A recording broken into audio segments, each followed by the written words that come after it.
Bien, buenos días para todos. Algunos ya nos vimos, ya nos saludamos, otros no. Y bueno, para mí es un gozo poder estar aquí compartiendo con ustedes por varios motivos. Déjame emprender esto porque la tecnología a veces nos juega un poquito una mala pasada.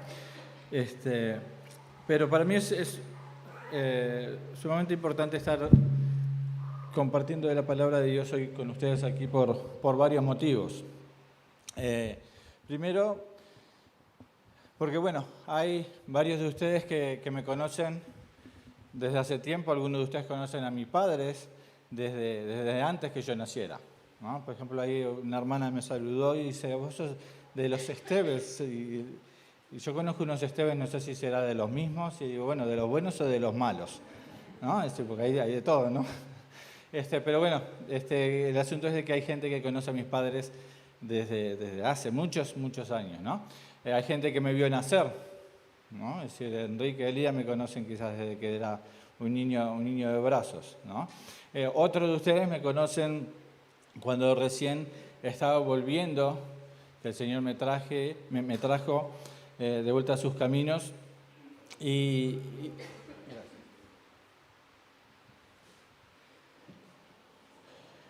con algunos quizás tienen algunos recuerdos medios especiales.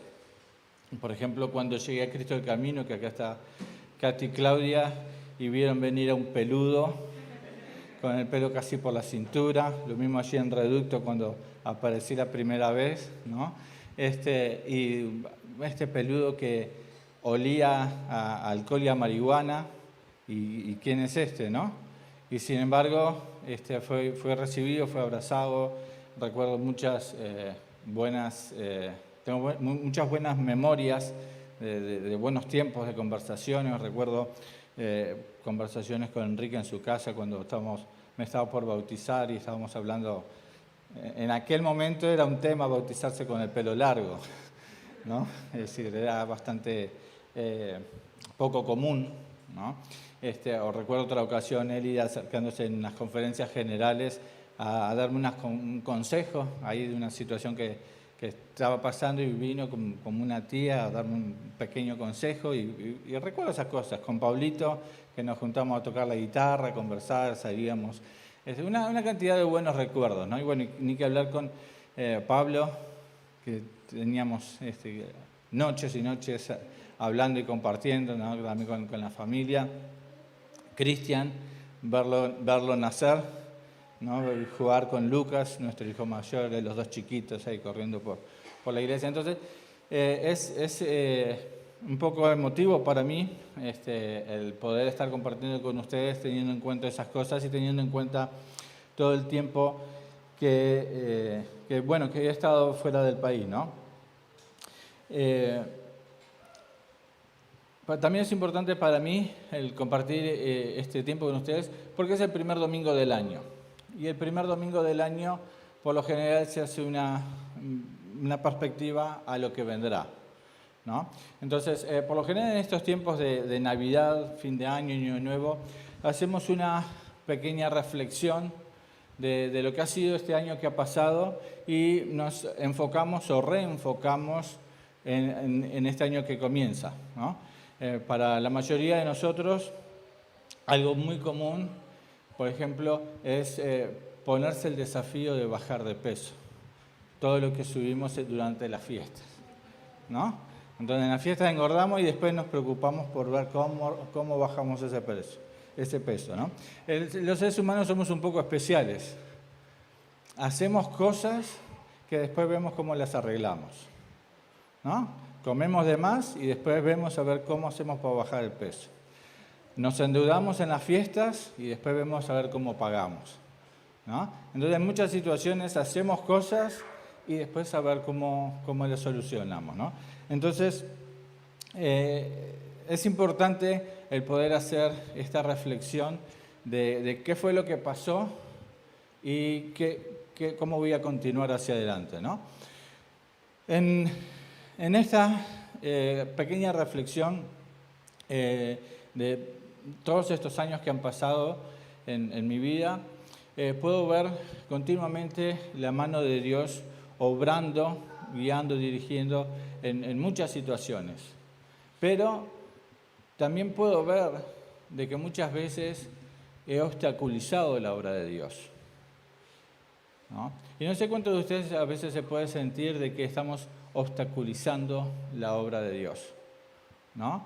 Y muchas veces cuando nosotros no hacemos la obra de Dios, cuando hacemos nuestra propia voluntad, nuestros propios deseos, o hacemos cosas para Dios, quizás con buena intención, pero no es lo que Dios quiere que hagamos. Y terminamos obstaculizando la obra de Dios. Y entonces es importante poder reflexionar de estas cosas para que podamos reenfocarnos de una forma más adecuada para continuar adelante en el año que viene, ¿no? Un poco hablando acerca de nosotros, como decía, muchos de ustedes me conocen, o conocen a mis padres desde que nacimos, o de que nací, mejor dicho. Vicente conoce a mi esposa Marcela hace no sé cuántos años, posiblemente desde que era pequeñita, ¿no? Y bueno, Dios ha estado obrando en muchas formas diferentes. Con mi esposa emigramos a Estados Unidos en el 2003, surgió la posibilidad de ir de paseo y ese paseo se convirtió en 18 años, ¿no?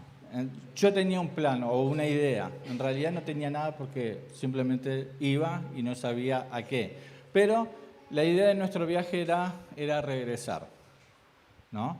Nosotros fuimos con un propósito, dejamos todas nuestras cosas en una habitación y la idea era regresar a los 3 meses, ¿no? Yo tenía mi plan, pero Dios tenía su propio plan, ¿no? Es decir, yo no lo conocía, yo simplemente estaba yendo, confiando en la dirección de Dios, pero sin saber qué es lo que pasaba o hacia dónde iba. Yo sabía que Dios me había llamado al ministerio, pero no sabía ni dónde, ni cómo, ni cuándo, ni nada. Solamente sabía que Dios me había llamado al ministerio y debía prepararme y debía estar atento a qué es lo que Dios quería hacer, ¿no? Entonces, emigramos en el 2003, nuestro hijo Lucas era pequeñito, de 5 años, hoy ya tiene 24 años. Allí Dios nos bendijo con otro hijo, Matías, que hoy tiene ya 17 años, ¿no? Entonces, Dios ha estado obrando, Dios nos ha estado bendiciendo en muchas cosas. Llegamos allí como inmigrantes de paseo y al día de hoy mi esposa es maestra en una escuela primaria y increíblemente yo soy maestro de español. Digo increíblemente porque si me ven escribir, si no fuera por el corrector de Google sería...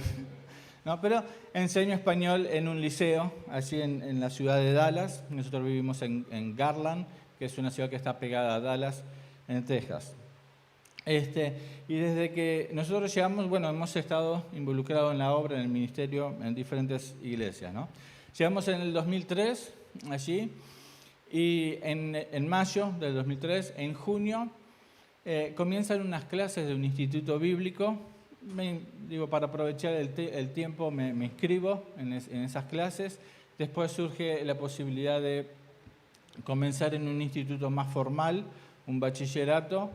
Y bueno, me muevo ahí, o empiezo a estudiar en este otro lugar, en San Antonio.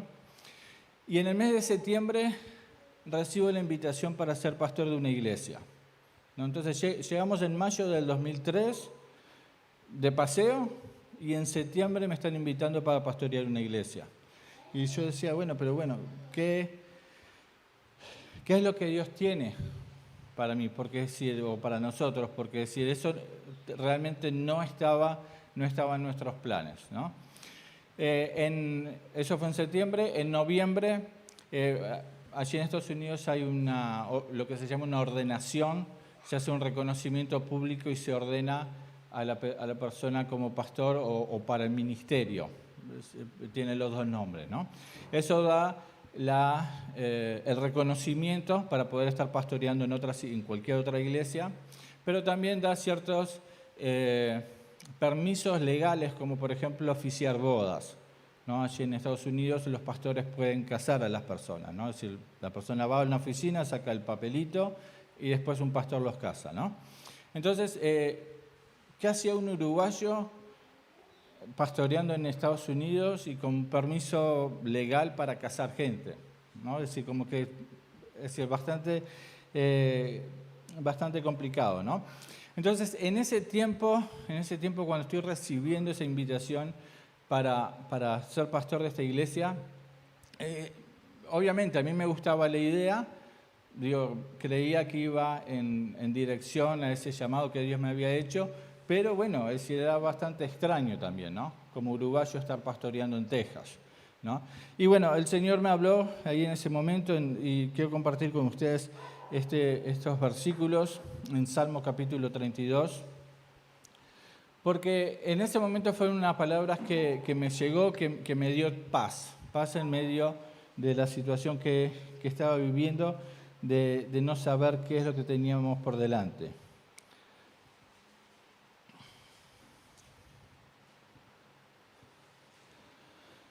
Y quiero que leamos esto en Salmo 32, principalmente el versículo 8, en perspectiva de lo que tenemos por delante. Estamos comenzando un año y estamos en una época de bastante incertidumbre. Aunque todas las épocas han sido incertidumbres, nunca se sabe lo que va a pasar. Mucha gente dice los años pasados eran mejores, ¿no? Y la realidad es que no sabemos qué es lo que viene por delante.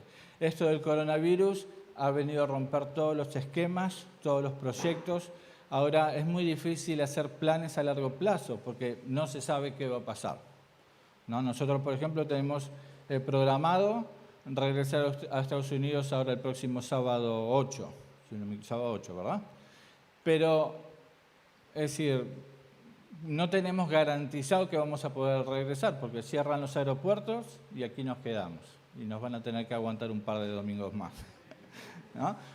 Pero entonces, la situación actual es de mucha incertidumbre en que no se sabe qué va a pasar el día de mañana, ¿no?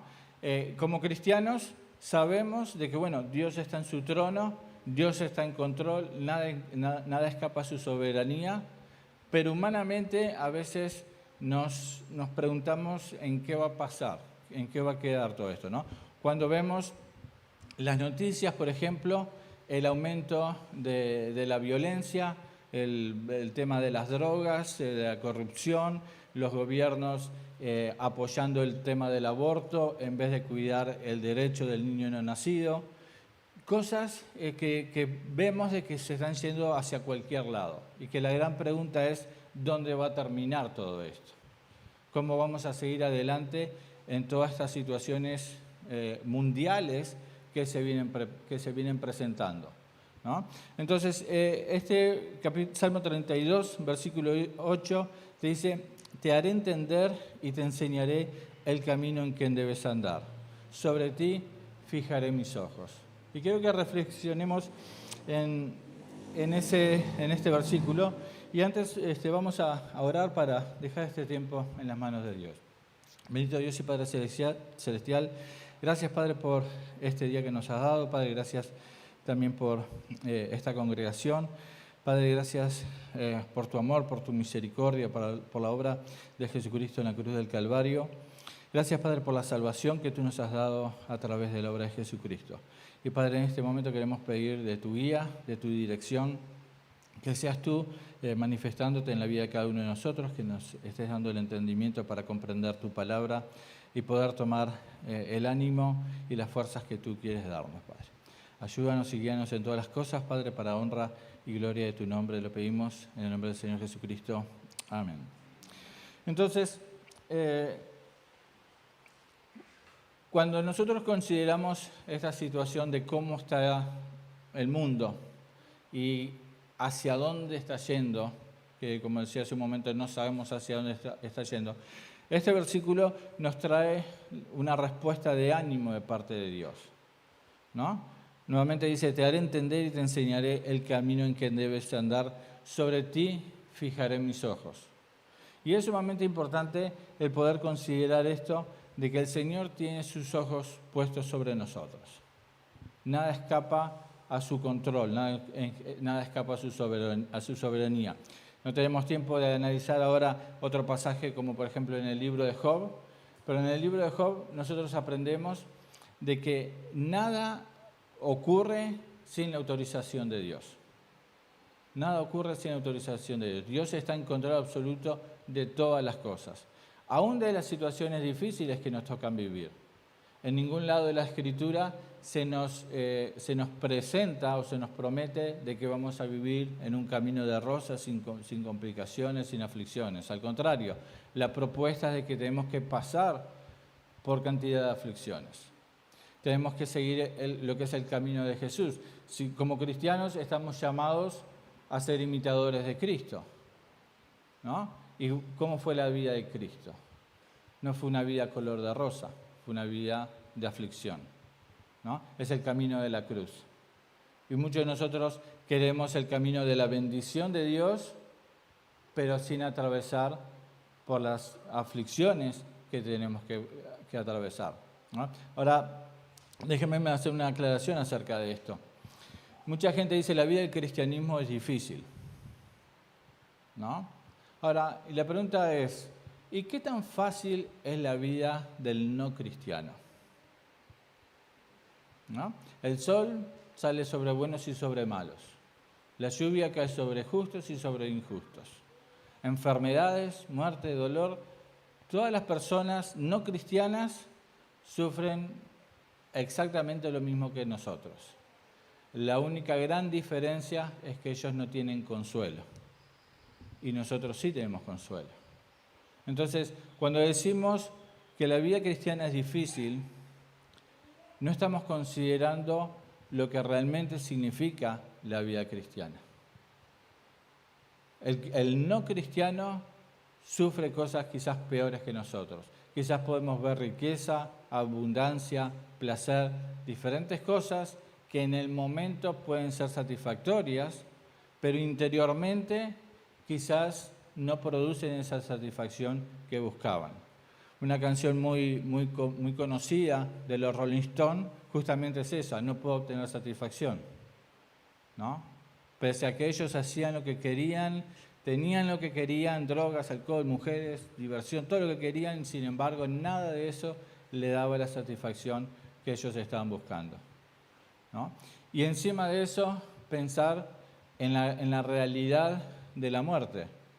La muerte es una realidad que todos enfrentamos en algún momento. Es una puerta que todos sabemos que tenemos que cruzar y nadie la quiere cruzar, ¿no? Y a mí una de las cosas que me extraña es cuántos cristianos que creemos en la vida eterna y no queremos atravesar la muerte. Le tememos a la muerte. Cuando aquí esta vida está llena de aflicción, de dolor, de tristeza, y la muerte es estar en la gloria de Dios. Sin embargo, nos acercamos a esa etapa de la muerte, o muchos o algunos se acercan con dolor, con incertidumbre. Y ni hablar del no cristiano, que su expectativa es la condenación. Entonces, cuando miramos la vida desde esa perspectiva, ¿qué tan difícil es la vida cristiana? ¿No? Si cuando el dolor o la aflicción que atravesemos es un periodo muy corto en comparación con la vida eterna, ¿no? Entonces ahí está la pregunta: ¿dónde tenemos nuestra mirada? ¿Tenemos nuestra mirada en esta vida o tenemos nuestra mirada en la vida eterna? ¿Estamos echando raíces en esta vida o estamos caminando como peregrinos en esta vida en camino a nuestra patria celestial? ¿No? Entonces, cuando consideramos esas cosas, la vida cristiana no es difícil. Se hace difícil cuando la dejamos de considerar desde la perspectiva de Dios, considerando lo que Dios nos da, las promesas que Dios ha dado a nuestra vida. En este caso nos dice aquí, voy a apagar esto porque ya me fui del libreto, nos dice: sobre ti fijaré mis ojos, ¿no? Entonces tenemos esa confianza, esa seguridad de que los ojos del Señor están sobre nosotros. Nada escapa al control de Dios. Nada escapa al cuidado de Dios, a la provisión de Dios.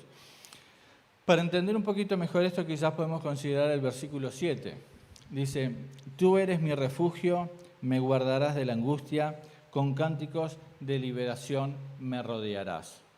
¿No? Y aquí tenemos 3 características de Dios. Y vamos a considerar estas 3 características de Dios y la respuesta humana, ¿no? El primero, que dice que Dios es refugio, ¿no? Segundo, Dios es guardador. Y tercero, Dios es liberador. Esas son las 3 características que este versículo nos da de Dios. Obviamente, Dios tiene muchas más características, pero aquí nos enfoca en estas 3 características. Dios es refugio, ¿no? Dios es guardador, Dios es liberador. Esas características no cambian por lo que nosotros pensemos, ni por lo que nosotros creamos o por lo que nosotros hagamos, ¿no? La primera, Dios es refugio. Dios es refugio. El refugio está ahí. Eso no cambia. Hace un mes atrás, allí en la ciudad de Mayfield, Kentucky, llegó un tornado que se han visto las noticias, se llevó el 75% del pueblo. Nosotros tenemos un pastor amigo allí en la ciudad y nosotros vamos una vez por año o cada 2 años a esa ciudad, a ese pueblito, Mayfield. En auto son 10 minutos de un extremo al otro de la ciudad. Si usted va por la autopista y pestañea, se le pasó, ¿no? Es decir, es un pueblo pequeño, ¿no? Llega este tornado, se lleva el 75% del pueblo. Lo único que queda es ruinas. Gracias a Dios, a la familia de este pastor amigo Jaime y Rocío, su esposa, a ellos no le pasó nada, a su casa no le pasó nada, el edificio de la iglesia no le pasó nada y se está utilizando ahora como centro de recibir donaciones y distribuirlas a los necesitados. Y Jaime y Rocío en su casa tienen un sótano, un refugio para tornados, ¿no? Entonces, cuando la gente estaba viendo las noticias, veían lo que estaba pasando. Este tornado está considerado como uno de los más grandes de la historia. Destruyó un camino como de 300 kilómetros, es decir, bastante grande. Por lo general el tornado va como saltando, picando, ¿no? Hay toda una línea de destrucción que atraviesa varios estados de Estados Unidos, ¿no? La gente viendo esto en las noticias y las personas de las noticias diciendo busquen refugio porque esto es grave, es serio, ¿no? Entonces, cuando llega la situación del tornado, hasta los enemigos de mi amigo se fueron a refugiar a la casa de él, porque era el único refugio que había cerca, ¿no? Y es una analogía interesante, ¿no? Con esto. Dios es nuestro refugio, Dios es el refugio, ¿no? En este ejemplo, el refugio contra el tornado era ese refugio en la casa de mi amigo, ¿no? Entonces, el refugio está ahí. El asunto es si uno acude a ese refugio o se queda fuera del refugio. Pero ahora estamos viendo las características de Dios. Dios como ese refugio. Dios es refugio, está ahí. Y está siempre dispuesto, siempre abierto a recibirnos, ¿no? Eso no cambia absolutamente por nada. Lo segundo que dice es que me guardarás de la angustia. Y me guardarás es de ser guardador, ser protector, ¿no? Esa es otra característica de Dios. Dios es refugio y Dios es protector, guardador. Todo lo que necesitemos, toda la protección, toda la seguridad, todo lo que sea, está en Dios. Eso no cambia, está ahí, ¿no? Lo tercero es que nuestro libertador, ¿no? Es otra característica de Dios que no cambia. Entonces, cuando nosotros consideramos las características de Dios, eso nos ayuda a poder entender quién es Dios. Y déjeme hacer otra aclaración. A mí me gusta hacer muchas aclaraciones porque estamos a veces en un mundo bastante confundido.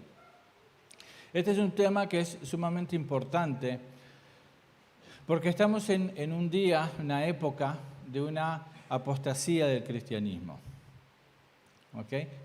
¿Por qué digo que estamos en una época de apostasía del cristianismo? Porque hay una sola forma de conocer a Dios, que es a través de la revelación directa de Dios.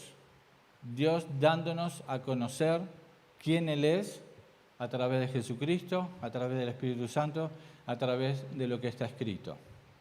El gran problema que tenemos hoy en día, en muchos lugares, espero que aquí no, pero en muchos lugares el gran problema que estamos enfrentando es la idolatría del cristianismo, donde las personas crean su propio Dios, crean su propio Jesucristo, utilizan la Biblia como se les da la gana. Hay iglesias de homosexuales, inclusive en Estados Unidos, aunque a ustedes les parezca mentira, esto salió en las noticias, hay una iglesia en un campo nudista donde el pastor predica desnudo. ¿No? Y uno ve esas cosas y dice, ¿dónde estamos? ¿En qué mundo estamos? ¿Qué es lo que entienden? ¿Qué es lo que leen? ¿No? Y el asunto es de que uno lee y uno manipula las escrituras a su propia conveniencia. Y crea su propio Dios. Usa el mismo vocabulario, crea su Dios, crea su Cristo, crea lo del Espíritu Santo. No sé si alguno de ustedes ha escuchado que dice, yo no puedo creer en un Dios que castiga. ¿No? Y entonces, ¿en qué Dios cree?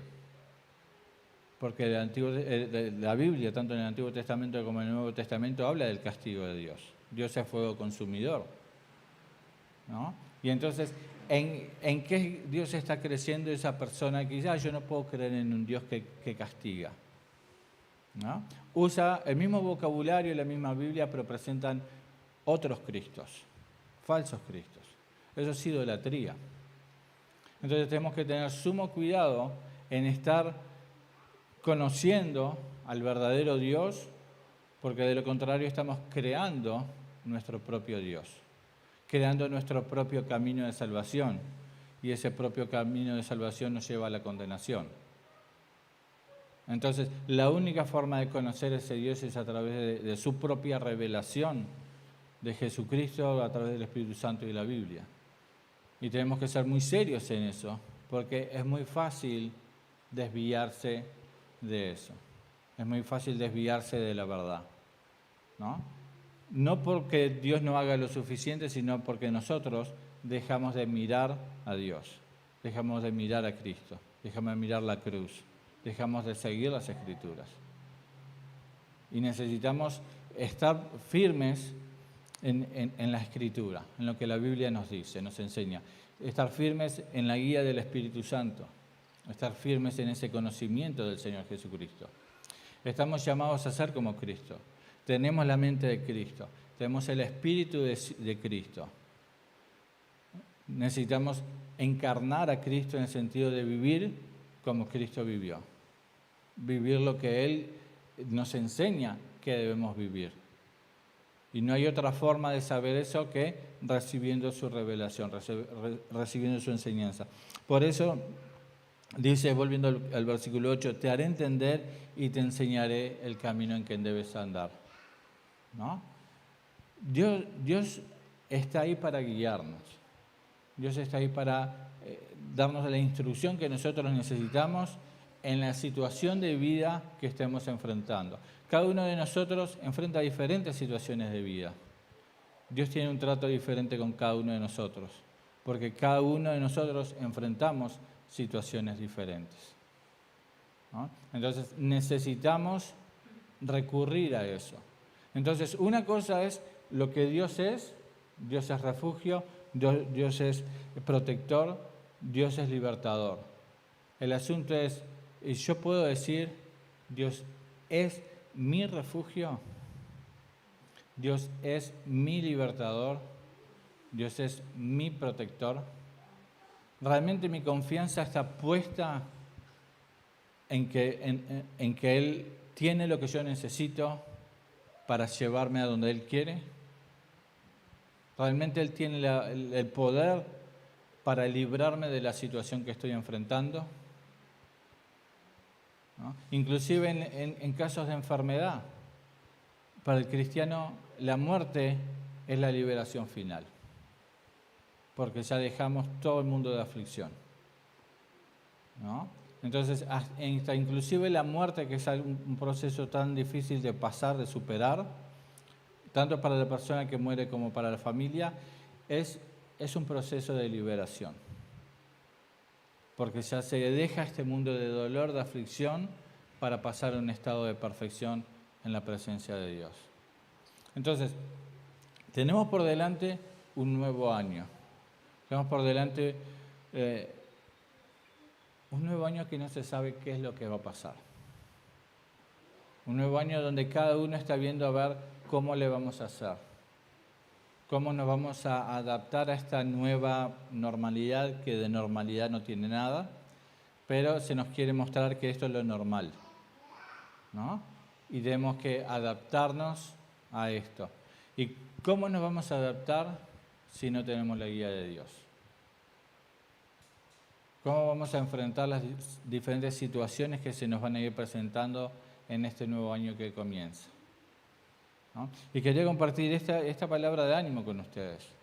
El Señor tiene sus ojos puestos sobre nosotros, ¿no? Él nos hará entender el camino que tenemos que caminar. Nos enseñará ese camino por el que debemos andar, ¿no? Y nosotros como cristianos sabemos, ok, Jesucristo es el camino. Bien, pero ¿qué es lo que eso significa? ¿Qué significa que Jesucristo es el camino? Sí, es el único camino al Padre, el único camino para la salvación eterna, el único camino para obtener el perdón de pecados para esa salvación eterna. Pero ¿y qué significa caminar ese camino? ¿No? Y como mencionaba hace un momento, es el encarnar a Jesucristo, que cuando nos vean a Jesucristo, ¿no? Y todos fallamos, ¿no? Todos cometemos errores. Yo he ofendido mucho, por ejemplo, a mi familia, a mi esposa, palabras hirientes a veces más fuertes que un golpe. Y muchas veces seguimos como que si no pasa nada, ¿no? Ese no es el camino que el Señor tiene para nosotros. El camino que Dios tiene para nosotros es el del perdón, el de la reconciliación, el del amor, ¿no? Entonces necesitamos comprender quién es Jesucristo, comprender que Él es el camino y que necesitamos caminar de la forma que Él caminó. Dice, el que dice que está en Él debe andar como Él anduvo. Pero para andar como Él anduvo necesitamos conocerle. Y para conocerle necesitamos que Él se nos revele. Nosotros no podemos conocer a Jesucristo por nuestro propio esfuerzo, por nuestro propio entendimiento.